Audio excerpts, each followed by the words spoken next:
नमस्कार, युवा 24 के ताज़ा तरीन अंक के साथ मैं शैलेंद्र। सबसे पहले प्रमुख खबरें।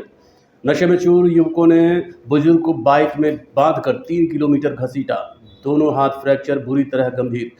कड़कड़ाती ठंड के चलते सो रहे कुत्ते की युवकों ने पैरों से कुचलकर की बर्बर हत्या। मामूली विवाद को लेकर दो भाइयों पर सड़क निर्माण कंपनी के कर्मचारियों ने किया जानलेवा हमला और स्वामी अविमुक्तेश्वरानंद के साथ हुए दुर्व्यवहार को लेकर कांग्रेस ने जताया विरोध। पत्रकार वार्ता कर भाजपा को कहा सनातन विरोधी।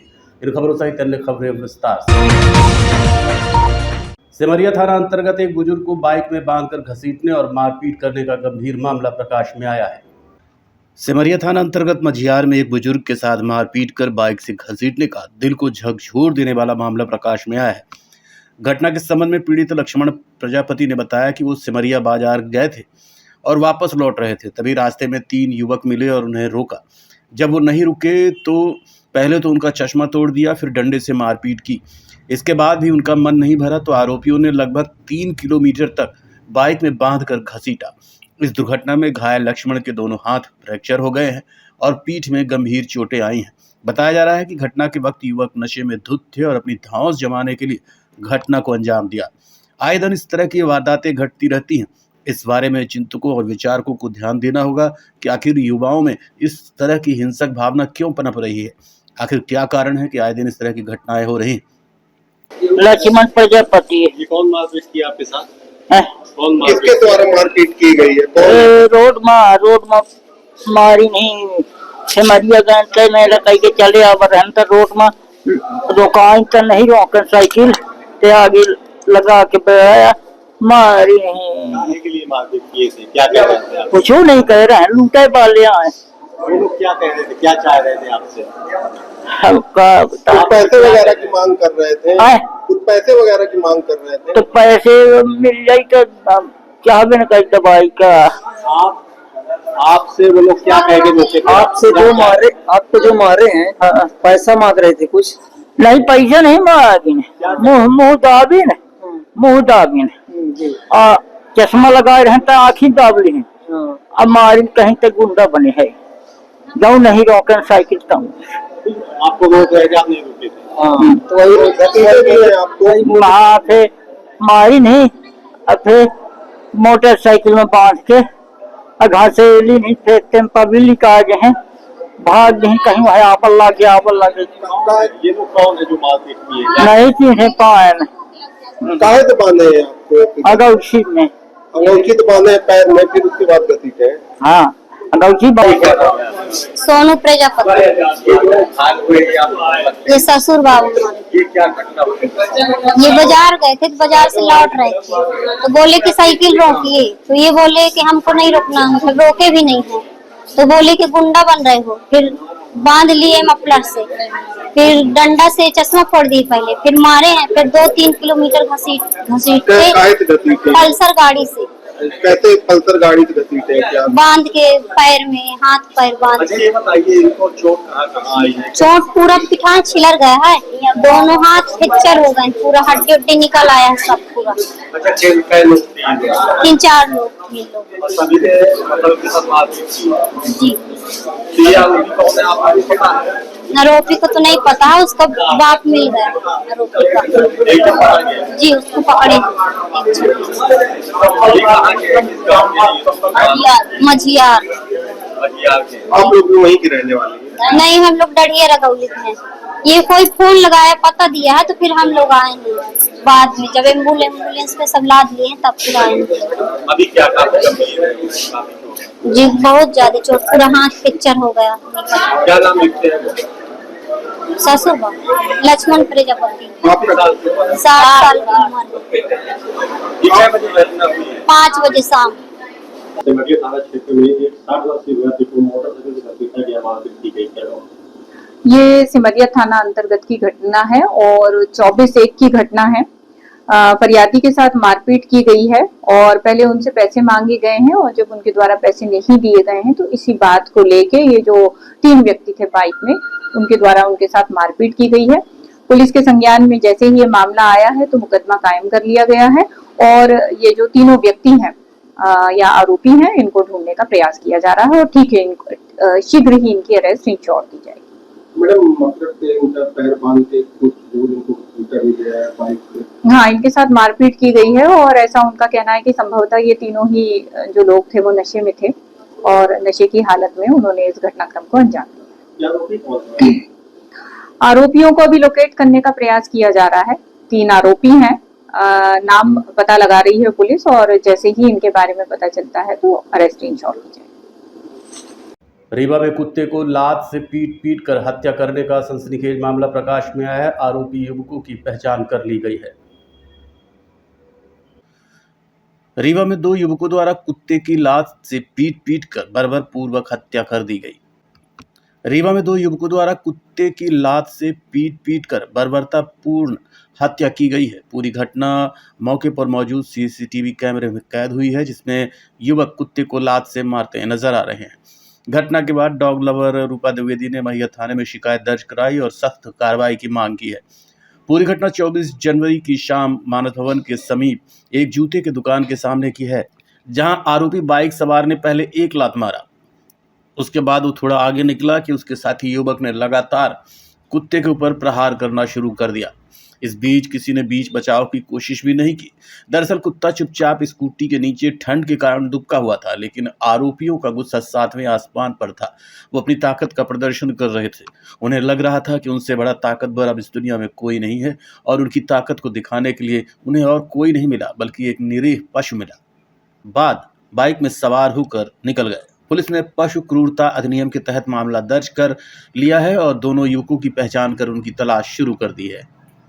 रिपोर्ट हमारे पास आई थी कि ऐसे ऐसे एक घटना हुई है और किसी 2 व्यक्तियों द्वारा एक बेजुबान प्राणी पर जो है कई बार पैरों से मारकर उसकी हत्या कर दी गई है। तत्काल जो है पशु क्रूरता अधिनियम में हमारे द्वारा मामला पंजीबद्ध करके और विवेचना में लिया गया है और अग्रिम कार्रवाई जो विधिक धाराओं में बन रही है वो हम कर रहे हैं। ये घटना कहाँ की थी सर? ये मानस भवन के पास कल शाम की घटना थी। क्या आरोपियों की पहचान हो पाई है अभी तक? हाँ, आरोपियों की पहचान हो चुकी है और उन पर मामूली बात को लेकर हुए विवाद में 2 भाइयों के ऊपर जानलेवा हमला किया गया है। पीड़ितों ने मारपीट का आरोप सड़क निर्माण कंपनी के कर्मचारियों पर लगाया है। मामूली सी बात को लेकर हुआ विवाद मारपीट की घटना में तब्दील हो गया। दोनों भाइयों ने मारपीट का आरोप सड़क निर्माण करने वाली केसीसी बिल्डकॉन कंपनी के अधिकारी और कर्मचारी पर लगाया है। मामला शहर के चौराहा थाना क्षेत्र का है, जहां शांति विला कॉलोनी के मुख्य गेट पर मारपीट की घटना को अंजाम दिया गया, जिसका सीसीटीवी फुटेज भी सामने आया है। आरोप है कि फरियादी उपेंद्र तिवारी अपने भाई राघवेंद्र तिवारी के साथ कंपनी के मैनेजर से मिलने शांति विला कॉलोनी पहुंचे थे, जहां कॉलोनी के मुख्य गेट में ही स्कॉर्पियो और बोलेरो सवार लोगों ने उनके साथ मारपीट की। वहीं अब घायल सहित उनके परिजनों द्वारा पुलिस पर एफआईआर न करने का भी आरोप लगाते हुए पुलिस अधीक्षक कार्यालय पहुंचे। पुलिस ने एफआईआर दर्ज न करने के आरोपों को गलत ठहराया है और कहा कि फरियादी पक्ष की शिकायत पर एफआईआर दर्ज की जा रही थी, मगर उनके द्वारा जबरन हत्या के प्रयास का अपराध दर्ज करने की मांग की जा रही थी। ऐसे में बिना डॉक्टर के परीक्षण के गंभीर धारा में अपराध दर्ज नहीं किया जा सकता। बताया गया है कि बाईपास में सड़क निर्माण के दौरान उपेंद्र तिवारी के खेत में गई पानी की पाइपलाइन फूट जाने के बाद यह विवाद शुरू हुआ और जो मारपीट की घटना में तब्दील हो गया। क्या नाम है आपका? जी, रविंद्र तिवारी। आज आप एसपी ऑफिस आए हैं, क्या मामला था? जी, ये रीवा बाईपास में एक कंपनी काम कर रही है, केसीसी बिल्डकॉन, इसके 4 लेन का काम कर रही है। तो किटवरिया गांव में बाईपास चूंकि किटवरिया से होकर गुजरता है, तो उस बाईपास के दोनों तरफ मेरे खेत हैं। तो मेरा छोटा वाला एक भाई खेत के मैंने बाईपास के एक तरफ वाले खेत में बोर है, दूसरे तरफ वाले में भी उसी बोर से सिंचाई होती है। तो दूसरे तरफ वाले खेत में पानी लगाया था और बाईपास में जो नीचे पोंगा पड़ा रहता है, उस पोंगा से पाइप निकाल के उधर ले गए थे। तो रात में 10 बजे के बाद वो एक बार सोने के पहले सोचा कि जाके चेक कर लूँ कितना सिंचर गया है, कि अगर पानी वेस्ट ना हो तो जाके बंद कर दूँ, मोटर अभी बाकी हो तो फिर और चलता रहेगा। तो खेत में गया तो देखा तो खेत में पानी जा नहीं रहा था। तो वो मशीन देखने आया, कहीं मशीन तो नहीं खराब हो गई अपनी।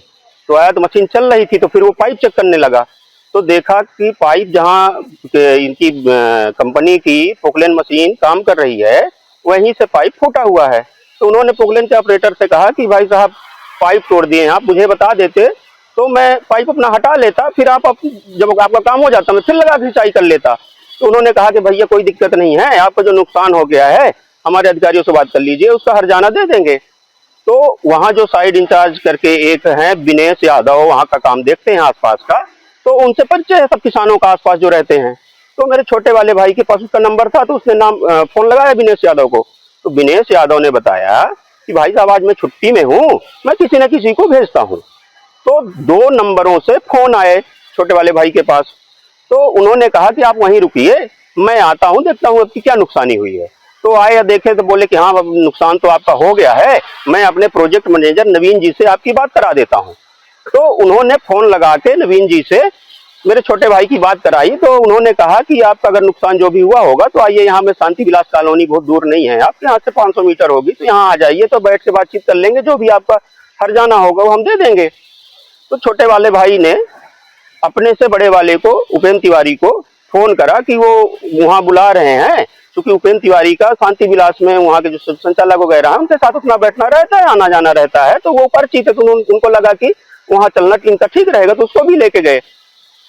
जब ये दोनों पहुंचे तो एक जैसे ही गेट में खड़े हुए तो एक बेनू गाड़ी से ये नवीन जी जो कंपनी के प्रोजेक्ट मैनेजर हैं और एक आरिफ करके लड़का है, रीवा के बोदाबाद का रहने वाला है, ये उतरे और एकदम शराब के नशे में धुत थे। मेरे पास एक वीडियो है, इसमें वो सिगरेट पीते हुए वहां दिख भी रहे हैं। तो ये बातचीत करने लगे और एक आदमी, ये सामान्य बातचीत चल रही थी कि भाई जो क्या नुकसानी हो गई है हम दे देंगे, ऐसा ऐसा। और एक आदमी किनारे खड़े होकर फोन में किसी से बात कर रहा था। थोड़ी ही देर में एक स्कॉर्पियो आई जो कंपनी की गाड़ी है, कंपनी के नाम पर ही रजिस्टर्ड है, वो आई, उससे कुछ लोग उतरे और आके, और जैसे ही वो उतरे तो ये अपने नवीन जी जो हैं प्रोजेक्ट मैनेजर, ये बोले यही है यही है यही है। तभी वो लोग कहने लगे कि मारो मारो मारो, आज इनको जान से मार देना है, गाली गलौज भी करे, माँ बहन की भद्दी भद्दी गालियां भी दी। इतने में एक और बोलेरो से लोग आ गए, उतरे, और वो भी इतने में बड़ा वाला भाई मेरा जो उपेंद्र तिवारी है छोटे वाले से बड़ा, तो वो भाग के अंदर छुपने की कोशिश करने लगा। तो बोलेरो से उतर के एक लड़का डंडा लेके उसके सिर में मारने लगा, डंडा टूट गया, डंडे का टुकड़ा भी वहां पड़ा था, तो कल मैंने वहां से उठाया है, और उस डंडे से मार के उसके सिर में मतलब इतनी गंभीर चोटें हैं कि उसकी जान भी जा सकती थी। उसकी उंगली टूट गई है, हाथ पैर में हर जगह चोट है, और छोटे वाले भाई को भी सिर में चोट है, लात घूंसे से मारे। ये चौराहा थाना अंतर्गत घटना है, 23/1 की घटना है और पुलिस के संज्ञान में ये मामला कल ही आया है। सीसीटीवी फुटेज को भी देखा गया है। फरियादियों से जो अपेक्षित सहयोग है वो अभी नहीं मिल पा रहा है, और जैसे ही वो थाने पर आते हैं तो जो घटनाक्रम है और मेडिकल की जो रिपोर्ट है, इन 2 आधारों पर निश्चित ही अग्रिम कार्यवाही की जाएगी, वैधानिक कार्यवाही की जाएगी, और साथ ही वो लोग जिन्होंने इस घटना को अंजाम दिया है, उनके साथ गलत किया है, उनके साथ मारपीट की गई है, उनके खिलाफ कठोर कार्यवाही इंश्योर की जाएगी। पीड़ित का कहना है कि 4 घंटे तक वो थाने में बैठे थे, फिर भी भाग आ गए। नहीं, पीड़ित यहाँ पर आए थे और बिल्कुल उनको बताया गया था, लेकिन जो जैसा कि मैंने पहले भी कहा कि अपेक्षित सहयोग जो उनसे कहा जा रहा था, बताया जा रहा था, वो नहीं किया गया है, इसीलिए अभी तक कायमी इसमें नहीं हो सकी। पीड़ित परिवार की क्या मांग है? पीड़ित परिवार कुछ स्पेसिफिक धाराओं में कायमी के लिए कह रहे हैं, और जैसा कि मैंने आपको कहा कि जो घटनाक्रम है और जो मेडिकल रिपोर्ट है, इन 2 आधारों पर ही कायमी होगी, और आगे की जो वैधानिक चीजें। देखते रहिए Rewa 24 news city cable network. मिलते हैं इस छोटे से ब्रेक के बाद। शर्मा की दुल्हन जब ब्याह के आई, सब रिवाज रस्महारी ले आई, छा गया नाम शर्मा इनका गहना, हाय रे शर्मा इनका गहना, हाय रे शर्मा इनका गहना। शर्मा ने बहन का ब्याह रचाया, रीवा ज्वेलर्स का सेट फिर से ले आया, बन गया वो मिसरा इनका गहना, हाय रे मिसरा इनका गहना, हाय रे मिसरा इनका गहना। मिसरा इनका बेटा अफसर बन गया, पत्नी के गले में आना चमक गया, बन गया वो अप्सरा इनका गहना, हाय रे अप्सरा इनका गहना, हाय रे अप्सरा इनका गहना। शर्मा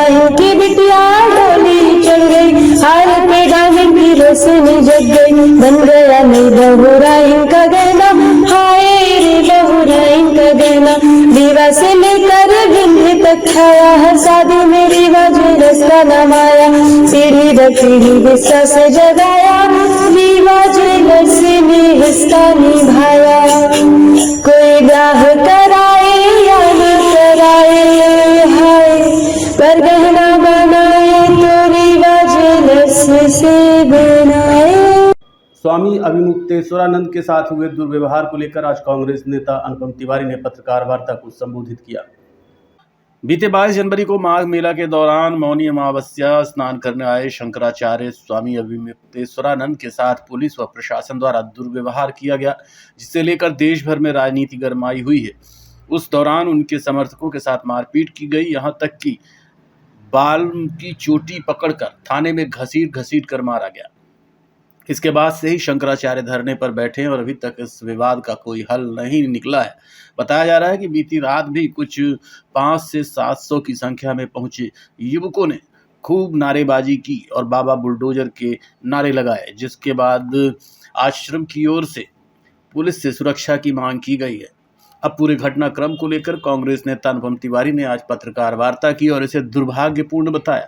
साथ ही भारतीय जनता पार्टी को सनातन विरोधी बताया। क्या कहना है कांग्रेस नेता का, जानने के लिए चलते हैं पत्रकार वार्ता में। शंकराचार्य और साधु संत ये समाज के, इस देश के सबसे ऊंचे पद में बैठने वाले लोग हैं और इनके आदेश, दिशा निर्देश और मार्गदर्शन में समाज, देश और सरकारें काम करती हैं। उनको इस प्रकार से रोकना, उनके तरह करना, इस तरह का अपमानजनक व्यवहार ये कभी भी स्वीकार्य नहीं है और हिंदुस्तान के, भारतवर्ष के इतिहास में ऐसा कभी नहीं हुआ कि एक शंकराचार्य जैसे महत्वपूर्ण आध्यात्मिक धार्मिक पद पर बैठे व्यक्ति के साथ यह हो। तुलसी बाबा कह के गए हैं, साधु अवज्ञा तुरत भवानी, कर कल्याण अखिल कै हानि। एक साधु और एक संत, एक सन्यासी के साथ इस प्रकार जिसने भी किया है, उसका राज्य सदैव के लिए नष्ट हो गया है। मैं इसकी घोर निंदा करता हूं और उस सरकार को, सरकार के लोगों को और जिन अधिकारियों ने, जिन लोगों ने इस तरह का व्यवहार किया है किसी के दिशा निर्देश पर, उन्हें माफी मांगनी चाहिए शंकराचार्य जी से और उन तमाम अधिकारी कर्मचारियों के विरुद्ध कार्रवाई होनी चाहिए और ये दुर्घटना, इस प्रकार की घटना दोबारा इनकी पुनरावृत्ति न हो, इस बात का ध्यान रखना चाहिए। सरकार उन्हें अभी नोटिस दी है कि शंकराचार्य आप हैं कि नहीं है, क्या वो बिल्कुल शंकराचार्य हैं, गलत नोटिस दिया गया है और वहां के एक बहुत बड़े अधिवक्ता कल वहां खड़े होकर उन्होंने सारी बातें स्पष्ट कर दी हैं और सरकार होती कौन है उनको नोटिस देने वाली। शंकराचार्य तो अपने आप में एक ऐसा पद है जो सरकार से भी बड़ा है, सरकार को कोई अधिकार नहीं है उनसे पूछने का। वो तो स्वामी दो पीठों के शंकराचार्य हैं और उनके गुरु स्वामी स्वरूपानंद सरस्वती जी महाराज उनके प्रति अपनी लेख देकर गए हैं, पूरी तरह से उनको बना के गए हैं, उन पदों पर बैठा के गए हैं, वो उनके शिष्य हैं। किसी को अधिकार नहीं है ये पूछने का, वो है ही शंकराचार्य और हम सब उनके सामने नतमस्तक हैं और सारा समाज, सारे सनातन धर्म के लोग उनके सामने नतमस्तक हैं। और वो करते क्या हैं?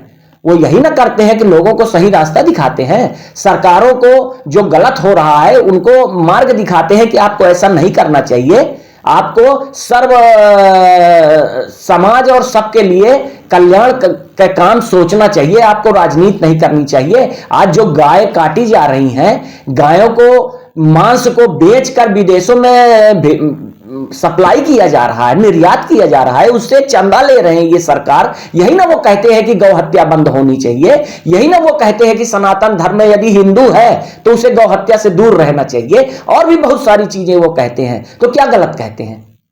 उन्होंने कहा है कि प्रधानमंत्री मोदी हिंदू नहीं है, शंकराचार्य जी ने अभी कल ही बोला है। उन्होंने ये कहा है कि ऐसा कोई भी व्यक्ति जो गौमांस निर्यात करता है वो सनातनी नहीं है। हिंदू कभी भी गौ माता की हत्या करके उन तमाम स्लॉटर हाउसों को चलाने में, और उनसे चंदा लेकर सरकार नहीं चलाते हैं। उन्होंने ये कभी नहीं कहा है, उन्होंने कहा कि गौमांस बेचने वाला व्यक्ति हिंदू नहीं हो सकता।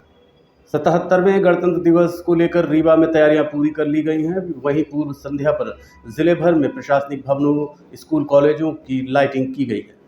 पूरा देश 77वां गणतंत्र दिवस बड़े ही धूमधाम से मना रहा है, जिसको लेकर सभी प्रशासनिक भवनों में शानदार लाइटिंग की गई है। मुख्य कार्यक्रम एसएएफ ग्राउंड में संपन्न होगा। झंडा फहराने के लिए प्रभारी मंत्री प्रहलाद पटेल रीवा पहुंचेंगे। समारोह सुबह 9 बजे से शुरू होगा, जिसमें विभिन्न विभागों की झांकियां निकलेंगी। साथ ही स्कूली बच्चों द्वारा सांस्कृतिक कार्यक्रम प्रस्तुत किए जाएंगे।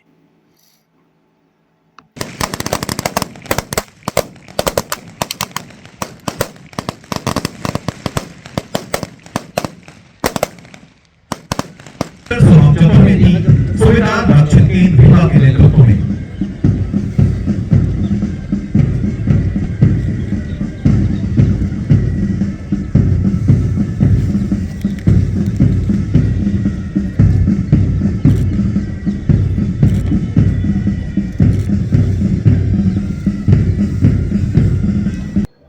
महाशिवरात्रि को भव्य शिव बारात निकाली जाएगी, जिसमें 551 किलो वजन का 30 फीट का त्रिशूल आकर्षण का केंद्र रहेगा।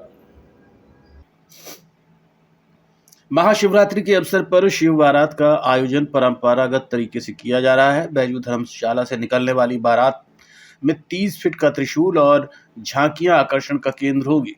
शिव बारात में अंतर्राष्ट्रीय भजन गायक गायिकाओं के साथ विभिन्न प्रकार की झांकियां निकाली जाएंगी। 15 फरवरी रविवार को सुबह 9 बजे शिव बारात बैजू धर्मशाला से रवाना होगी और शहर के विभिन्न मार्गों से होते हुए पचमढ़ा धाम में पहुंचेगी, जहां शिव बारात का आयोजन किया है। यहाँ से बैजू धर्मशाला से अपन जय स्तंभ होते हुए प्रकाश चौरा होते हुए अपन एबी ब्लॉक से होते शिल्पी बाजा, फिर आप आ जाएंगे घोड़ा चौड़ा बोर्ड रोड होते हुए पचमढ़ा निकल जाएंगे। क्या विशेष होगा इस बार? त्रिशूल का प्रारूप क्या है? त्रिशूल का हमारा भगवान की कृपा से 31 फुट का त्रिशूल बन रहा है, जो विंध्य प्रदेश का सबसे बड़ा त्रिशूल रहेगा। कहाँ के कलाकार आ रहे हैं? यहाँ कलाकार वृंदावन से आ रहे हैं, कानपुर से आ रहे हैं, बॉम्बे से गायिका आ रही हैं। ये बड़े भव्य झांकियां बन रही हैं। सांस्कृतिक कार्यक्रम अलग से होगा, वहाँ पर लगातार कार्यक्रम होते रहेंगे। बीते कितने वर्षों से ये कार्यक्रम आप लोग कर रहे हैं शिव बारात का? मैं एक शब्दों से बोला हूँ, फिर बोल देता हूँ। 41 वर्षों से कार्यक्रम हमारे पूर्वज लोग हमारे ने भंडारे का आरंभ किया था, और फिर हम लोग हमारे प्रतीक जी, कमलेश भैया, अनिल केसरी जी मिलकर ये शिवरात्रि का कार्यक्रम जो बारात निकालने का प्रारंभ किया था, राधा कृष्ण मंदिर से स्टार्ट हुआ था 21 वर्षों से। कार्यक्रम दिवस में क्या क्या कार्यक्रम पचमढ़ा धाम में होंगे और क्या क्रमबद्ध तरीके से किस तरह किया जाएगा? वहाँ पर शिव विवाह होगा और भगवान की कृपा से वहाँ पर शिव विवाह का सांस्कृतिक कार्यक्रम चलेगा। 1 बजे से लेकर 5 बजे तक शाम तक चलेगा। महिलाओं का खाने की व्यवस्था, भोजन प्रसाद की व्यवस्था अलग रहेगी और जेंट्स की अलग रहेगी। इसमें कोई विशेष लोग आ रहे हैं? हाँ, कलाकार आ रहे हैं, उसमें कई नाम दिए गए हैं, वो प्रतीक जी आपको बता देंगे। उसमें जैसे कई लोग आ रहे हैं। देवी अंतरराष्ट्रीय गायिका भजन का शैलजा सिंह कानपुर, भजन सम्राट उत्तम राय कोलकाता, प्रदीप सावर हॉलीवुड उत्तर प्रदेश से भक्ति संगीत का कार्यक्रम प्रस्तुत करेंगे। और कई लीलाएं होंगी, कृष्ण लीला, राजस्थानी मटकी फोक डांस, 21 मटकियों के साथ मथुरा चरकुला लोक नृत्य, मथुरा से कलाकार द्वारा 108 दीपों से देशभक्ति का पूर्ण भारतीय नृत्य मुख्य आकर्षण का केंद्र रहेगा। आज के अंक में इतना ही। देखते रहिए रीवा 24 न्यूज। नमस्कार।